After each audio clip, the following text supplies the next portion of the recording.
September 1ஆம் தேதி 2025 உங்களை சந்திப்பதில் எனக்கு ரொம்ப சந்தோஷம். God bless you.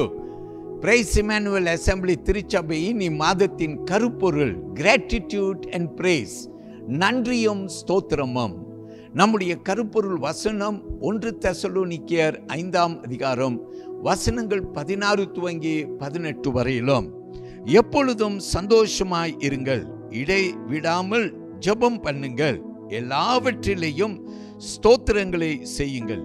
அப்படி செய்வது கிறிஸ்து இயேசுவுக்குள் உங்களை குறித்து தேவனுடைய சித்தமாய் இருக்கிறது என்று வேதம் சொல்லுகிறது. நான் கர்த்தரை மகிமைப்படுத்துகிறேன். ஆண்டவர் இந்த மாதம் உங்களுக்கு சில காரியங்களை செய்ய போகிறார். அதற்கு முன்பு 9 என்ற வார்த்தையை குறித்து நான் வேதத்திலே போய் பார்க்கும்போது ஆண்டவர் எனக்கு கலாத்தியர் புஸ்தகத்திலே ஆவியின் கனிகள் 9 என்றதை அவர் காட்டினார். கர்த்தருடைய பிள்ளையை ஆவியின் கனி கொண்ட தேவனுடைய பிள்ளையாய் நீ காணப்பட இந்த 9 மாதங்களுக்குள் வந்திருக்கிற கர்த்தர் நம்மை அப்படியாய் அவருடைய ஆவியிலே நடத்த நான் உன்னை ஒப்பு கொடுக்கிறேன். 9 என்று யோசிக்கும் போது ஒரு தாயின் கருவத்திலே குழந்தை 9 மாதம் கருவிலே வளருகிறதை நாம் பார்க்கிறோம். இதை யோபு தன்னுடைய அனுபவத்தில் எழுதுகிறார். தாயின் கருவத்திலே தான் எப்படி உருவாக்கப்பட்டேன். எரேமியாவும் கூட 1ஆம் அதிகாரத்தின் 5ஆம் வசனத்திலே தாயின் கருவத்திலே உருவாக்கப்படுவதற்கு முன்பே கர்த்தர் என்னை அறிந்திருக்கிறார் என்று எழுதுகிறார்.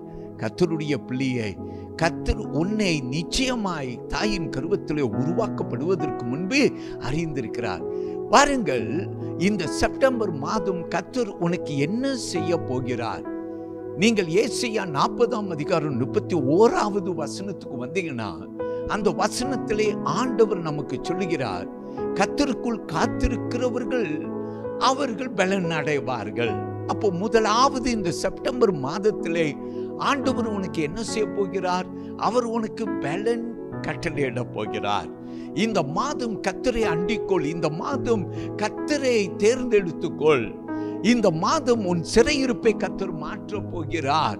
கர்த்தர் உனக்கு பெரிய காரியங்களை செய்ய போகிறார். அவருடைய கரம் உன் மேல இருக்க போகிறது. அவர் பலன் உன்னுடைய வாழ்க்கையின் பலவீனங்களை மாற்றி போட போகிறது. என் தேவன் பெரியவர்.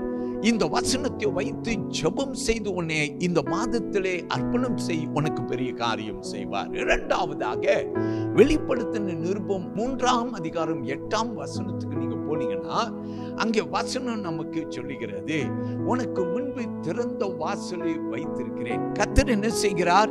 உனக்கு திறந்த வாசலை வைத்திருக்கிறார். ஒரு நாளும் நீ வெட்கப்பட்டு போக மாட்டாய். பல வாசல் அடைக்கப்பட்ட வாசல்கள் உனக்கு திறக்கப்படுகிற ஒரு மாதமாய் இருக்கும்.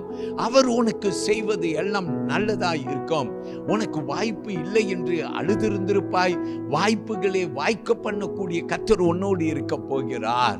அவர் உனக்கு பெரிய காரியங்களை செய்ய போகிறார். நீ கர்த்தருக்குள்ளார மகிழ போகிறாய். மூன்றாவதாக நாம் எடுத்துக்கொண்ட கருப்பொருள் வசனமானது 1 தெசலோனிக்கேயர் 5ஆம் அதிகாரம் 8ஆம் வசனம். ஆண்டவர் நமக்கு சொல்லுகிறபடியே நீ என்ன செய்ய போகிறாய்? கர்த்தரை அவரை துதிக்க போகிறாய். அது மட்டும் இல்லாது அவர் மேல நம்பிக்கையாய் இருக்க போகிறாய். அவர் உன் காரியங்களை வாய்க்க பண்ண உனக்கு பெரிய காரியங்களை அவர் செய்ய போகிறார். உன் சங்கிலிகள் உடப்பட போகிறது. உன்னை ஆண்டவர் ஆசீர்வதித்து உன்னை நடத்த போகிறாய். நீயோ என்ன செய்ய போகிறாய்? சும்மா இருக்க போகிறாய். அவரை துதிக்க போகிறாய். அவருக்கு மகிமை உண்டாக. பிரைஸ் இமானுவேல் அசெம்பிளி திருச்சபைக்கு வருக வருக என்று உங்களை அன்போடு அழைக்கிறேன். வந்து தேவனுடைய இறை ஆசீர்வாதத்தை பெற்றுக்கொள்ளுங்கள்.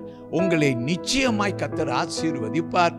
உன் குடும்பத்தை கர்த்தர் ஆசீர்வதிப்பார். Looking forward to see all of you at Praise Emmanuel Assembly. God bless you.